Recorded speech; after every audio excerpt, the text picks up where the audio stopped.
शरणागत पापपर्वतं गणयित्वा न तदीय सद्गुणम् अनुमप्यतुलं हि मन्यते सहजानंदगुरुं भजे सदा। बोलो स्वामीनारायण भगवाननी, श्री लक्ष्मीनारायण देवनी, श्री हरिकृष्ण महाराजनी। सर्वावतारी परात्पर इष्टदेव भगवान स्वामीनारायण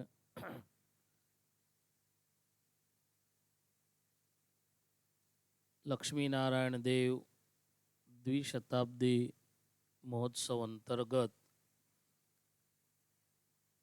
दिव्य जे आ सत्संग सम्मेलन एમાં ઉપસ્થિત સત્સંગ મહાસભાના પ્રમુખ અને જેમને સ્વામિનારાયણ ભગવાન આપણને ઓળખાયા છે, સત્સંગ આપણને કરાયો છે, આપણા સૌના ગુરુસ્થાને રહેલા સદગુરુ શાસ્ત્રી સ્વામી શ્રી નૌતમ પ્રકાશદાસજી, ખાસ આ સંમેલનમાં પધારેલા પૂજ્ય સંત સ્વામી, સુંદર મજાનું હમણાં સભાનું સંચાલન કરતા કાયમ તમને સત્સંગ કરાવે છે એવા પૂજ્ય વેદાંત સ્વામી, સભામાં ઉપસ્થિત પૂજ્ય બાલમુકુંદ સ્વામી, પૂજ્ય જગત સ્વામી, આદરણીય સર્વે સંતો, ઉપસ્થિત સર્વે ભક્તોને ભાવથી જય સ્વામિનારાયણ।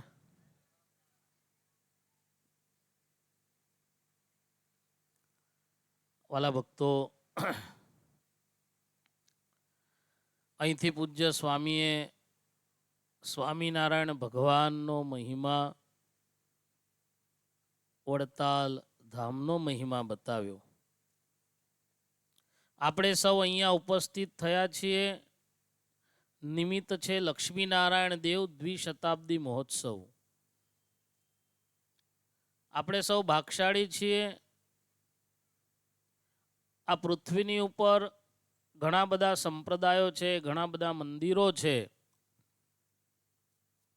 પણ આ ધરતી ઉપર એક જ એવું મંદિર છે જે મંદિરમાં ભગવાને પોતાની મૂર્તિ પોતાના હાથે પધરાવી હોય। આ પૃથ્વી ઉપર એકમેવ એવું એક મંદિર હોય તો એ વડતાલ મંદિર છે।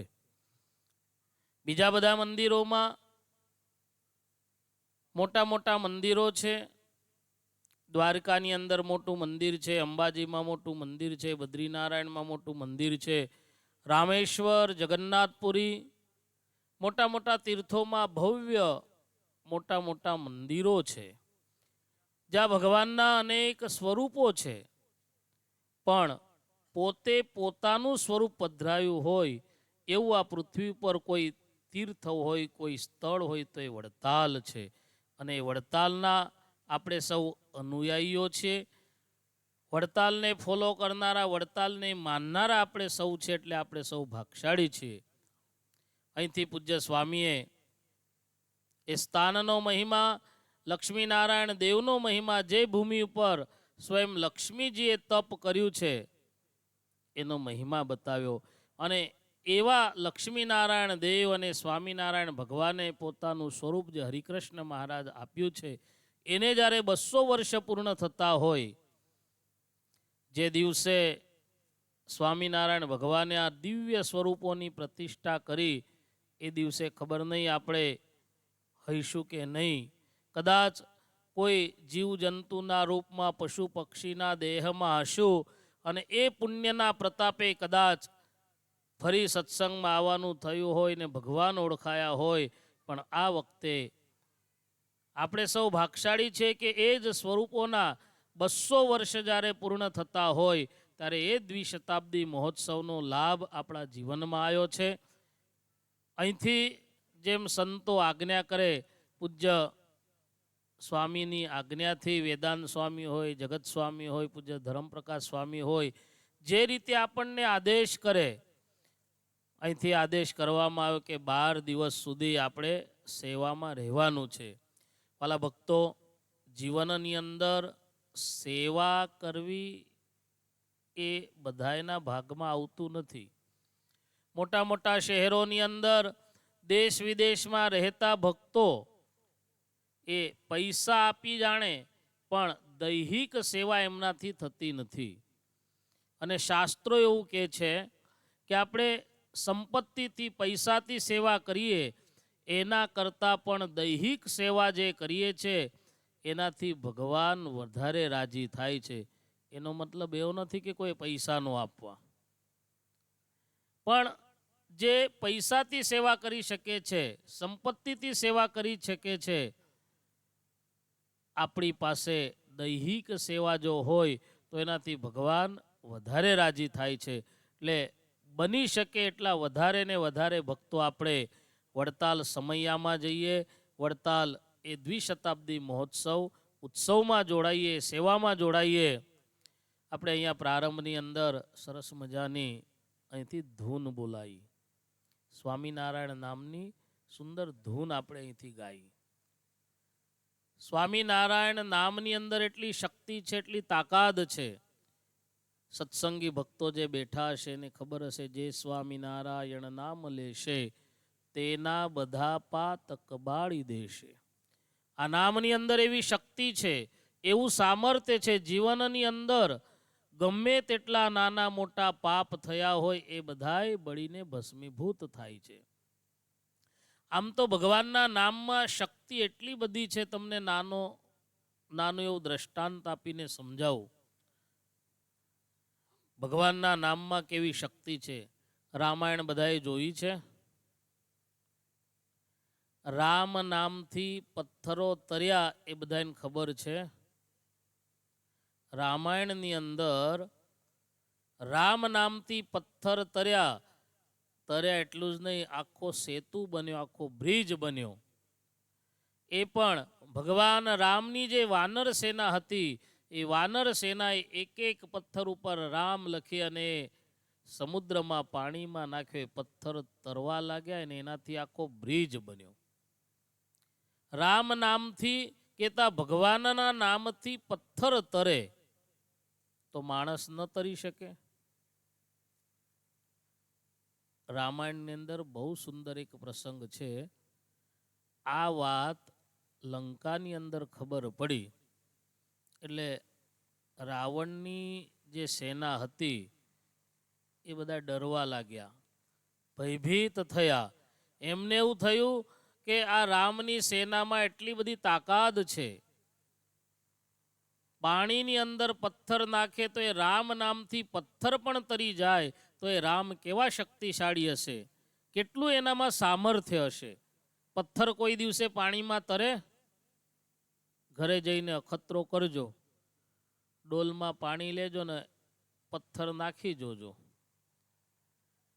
આ લંકાની સેના એ રાવણના બધા સૈનિકો એ રાક્ષસો એવો વિચાર કરે કે રામમાં કેટલી શક્તિ હશે, કેટલું સામર્થ્ય હશે કે જેના નામથી પથરાઓ તરે. એટલે બધા ભયભીત થયા. ગુપ્તચરોએ આ વાત રાવણને કહી, લંકાપતિને કહ્યું કે આપણી સેના બધી ભયભીત થઈ છે. એટલે રાવણ ઊંડા વિચારમાં પડ્યો કે હવે શું કરવું. એટલે રાવણ દરિયાના કિનારે ગયો. બહુ વિચારના અંતે એને એક વિચાર શોધ્યો. એક પથ્થર ઉપર રાવણ લખી અને એને અખતરો કરી જોયો. એક મંત્ર મારી અને એ પાણીમાં નાખ્યો તો એ પથ્થરો તરવા લાગ્યો. એટલે આખી લંકા એને બોલાવી, સૈન્ય ત્યાં ભેગું કર્યું અને સૈન્યને કહેવા લાગ્યા, તમે ડરો છો કેમ? તો બધાએ કહ્યું કે તમને ખબર નથી, સામે કિનારે રામનું જે સૈન્ય છે એ લોકો પથ્થર ઉપર રામ રામ લખીને પાણીમાં નાખે છે તો રામના નામથી પથરાઓ તરવા લાગ્યા છે. રાવણ કે એમાં શું નવાઈ છે? રામના નામથી પથ્થર તરે તો રાવણના નામથી પણ તરશે. બધાને આશ્ચર્ય થયું અને આ વાત કોઈને ગળે ઉતરે? રાવણના નામથી પથ્થર તરે? તમને બધાને પૂછું છું, જાગો છો ને બધાય? રામ નામથી પથ્થરો તરે, રાવણ નામથી તરે? રાવણે અખતરો કર્યો ને એને જાહેરાત કરી કે શરિયત એક, તમે પથ્થર ઉપર રાવણ લખી અને મારી પાસે આપો, હું નાખું અને એ પથ્થરો તરશે. એક પછી એક રાક્ષસે અખતરો કરવા માટે પથ્થર ઉપર રાવણ લખ્યું, રાવણના હાથમાં આપે. રાવણ એને મંત્ર મારી અને પાણીમાં નાખે તો એ રાવણના નામનો પથ્થરો પણ તરવા લાગ્યો. એટલે આ લોકોમાં જે ભય હતો, ભીતિ હતી, સૈન્યમાં જે ડર હતો એ ડર દૂર થયો અને આખી લંકામાં વિજય સવારી નીકળી. આખી લંકામાં જય જયકાર થવા લાગ્યો. લંકેશ કી જય હો, લંકેશ કી જય હો, જય જયકાર થવા લાગી. મંદોદરી વિચાર કરે, મંદોદરી રાવણની પત્ની વિચાર કરે કે આ જય જયકાર શાનો થાય છે? હજી તો યુદ્ધનો પ્રારંભ થયો નહીં. આ વિજય ધ્વનિ વાગે છે, વિજય નોબત વાગી રહી છે. બપોરનો સમય થયો, લંકાપતિ ઘરે આવ્યા. મધ્યાહ્ન ભોજન લેતા હતા એ વખતે મંદોદરીએ રાવણને પૂછ્યું કે આ જય જયકાર શાનો થયો? રાવણે કહ્યું કે મંદોદરી તને ખબર નથી? તો કે ના, આજે રાવણ કહેતા મારા નામથી પથરાઓ તર્યા એટલે મારું સૈન્ય બધું મોજમાં આવ્યું અને વિજય સવારી કાઢી. મંદોદરીએ માથું ધૂણાયું. રાવણ કે સાચું કહું છું, મારા નામથી પથ્થરો તર્યો. મંદોદરી કે આખું લંકા ભલે માને પણ મને મનાય નહીં. રાવણ કે માથાકૂટ એ જ છે, આખું ગામ માને પણ ઘરના ન માને. ઘરના ક્યાંથી માને? 24 કલાક ભેગા રહેતા એની બધી ખબર હોય. આખી લંકા ભલે માને પણ હું ન માનું. ને મંદોદરીએ રાવણનો હાથ પકડીને કહ્યું કે સ્વામીનાથ, સાચું શું બન્યું એ મને કહો તો ખરા. રાવણ કે કહું ખરો પણ એક શરત. રાવણે મંદોદરીને એમ કહ્યું કે કહું ખરો પણ કોઈને કહેવાનું નહીં. અને આ જે મંત્ર છે, તમે છે ને અખતરો કરજો. જે વાત તમારે જાહેરાત કરવી હોય ને, આખા ગામમાં ફેલાવી હોય, એ ઘરનાને એવું કહેજો કે આ કોઈને કહેતી નહીં.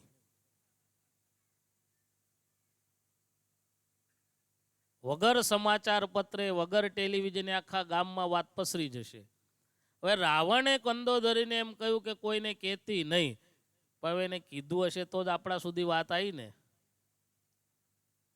મંદોદરી કે નહીં કહું. રાવણ એવું કીધું કે જો મંદોદરી, તારા હૃદયમાં જે છે એ વાત સાચી છે કે રાવણ નામથી પથ્થરો તરે નહીં. મને ખબર છે ને તને ખબર છે, પણ હવે મારી બધી સેના ભયભીત થઈ હતી. હવે એનો ભય દૂર કરવા માટે મેં એક ઉપાય કર્યો. તો કે શું ઉપાય કર્યો? બધાએ રાક્ષસોને કહ્યું કે તમે રાવણ લખીને પથ્થરો મારી પાસે આપો.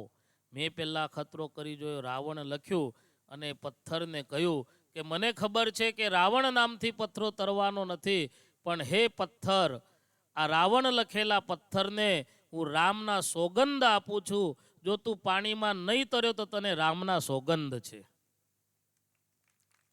દેવી, પથ્થરો રાવણ નામથી નથી તર્યો, રામ નામના સોગંદથી આ પથ્થરો તર્યો છે.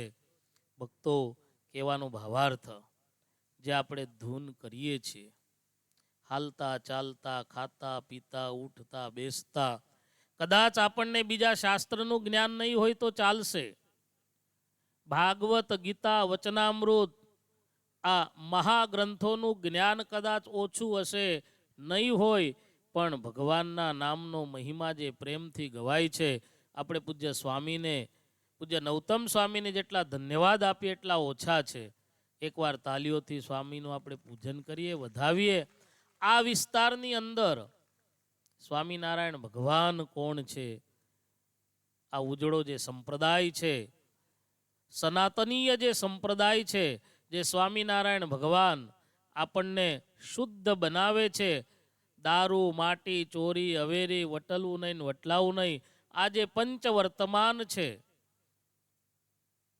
એ આપણને કોઈ જાતની ખબર નહોતી. પૂજ્ય સ્વામી જેવા સમર્થ સંત આપણને જો આ વિસ્તારને ન મળ્યા હોત તો કદાચ આપણું જીવન ક્યાં હોત હજી પણ ખબર નહીં.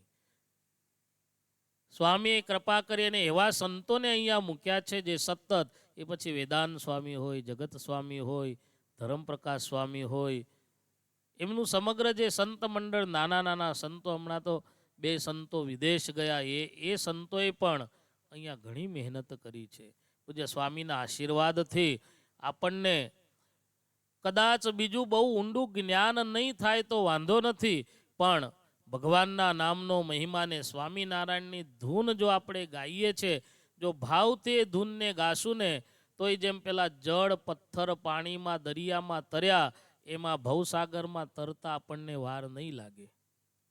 કેવળ એ નામ રૂપી નાવડું આપણું જીવન તારી દેશે. તો વાલા ભક્તો, આ વિસ્તારની અંદર કહેતા પંચેશ્વર મહાદેવજીના આશીર્વાદથી, એમની કૃપા દ્રષ્ટિથી આ સમગ્ર વિસ્તારમાં જે સત્સંગ થઈ રહ્યો છે, અને એમાં પણ આ વખતે વડતાલ દ્વિશતાબ્દી, આમ તો સ્વામીની આજ્ઞાથી અને એમની પ્રેરણાથી ઘણા બધા ઉત્સવોમાં આપણે સેવામાં અહીંથી ભક્તો જાય છે. વડતાલની અંદર વચનામૃત દ્વિશતાબ્દીમાં પણ ઘણી મોટી સંખ્યામાં 1000 જેવા ભક્તો આ વિસ્તારના ઉત્સવની અંદર સેવામાં જોડાયા હતા. ત્યાર પછી ગઢપુરનો ઉત્સવ હોય, સારંગપુરનો ઉત્સવ હોય, મોટા મોટા ઉત્સવોની અંદર અહીંથી ભક્તો જે સેવામાં જાય છે. પણ આ વખતે કહેતા લક્ષ્મીનારાયણ દેવ અને હરિકૃષ્ણ મહારાજનો જ્યારે દ્વિશતાબ્દી મહોત્સવ છે, આપણે બીજે બધે જઈએ છીએ, આ ઉત્સવ આપણો પોતાનો છે, આપણા ઘરનો ઉત્સવ છે, એટલે સેવાની અંદર રેકોર્ડ બ્રેક સંખ્યા આપણે અહીંથી જવાનું છે.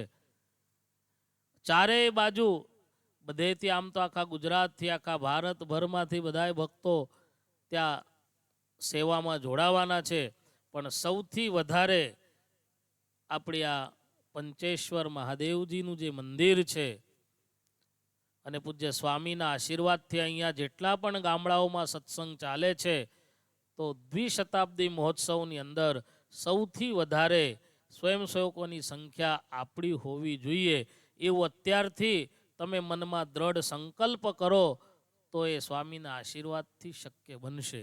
વાલા ભક્તો, વિશેષ પૂજ્ય સ્વામીના પણ આશીર્વાદ આપણે લેવાના છે.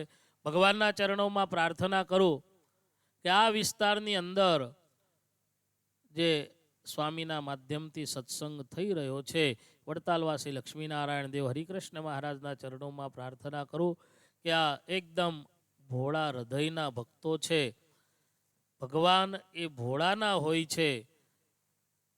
વિદ્વાનો કરતાં ભગવાન ભોળા જે માણસો હોય છે, અભણ જે માણસો હોય છે, એને ભગવાન વહેલા વશ થાય છે, એને સૌથી પહેલાં દર્શન આપે છે. ભગવાન રામ 14 વર્ષ સુધી વનમાં ફર્યા, તો નાના નાના ભક્તોને નાના નાના ઝૂંપડાઓમાં જઈ, જેને ધર્મની ખબર નહોતી, જેને ભગવાન કોણ છે એ ખબર નહોતી, એવા ભક્તોને જઈ અને દર્શન આપેલા. તો ભગવાનના ચરણોમાં પ્રાર્થના કરીશ કે આ વિસ્તારમાં વધારે ને વધારે સત્સંગ દ્રઢ થતો રહે, એવી ભગવાનના ચરણોમાં પ્રાર્થના કરી મારી વાણીને વિરામ આપું છું. બોલો સ્વામિનારાયણ ભગવાનની, લક્ષ્મીનારાયણ દેવની.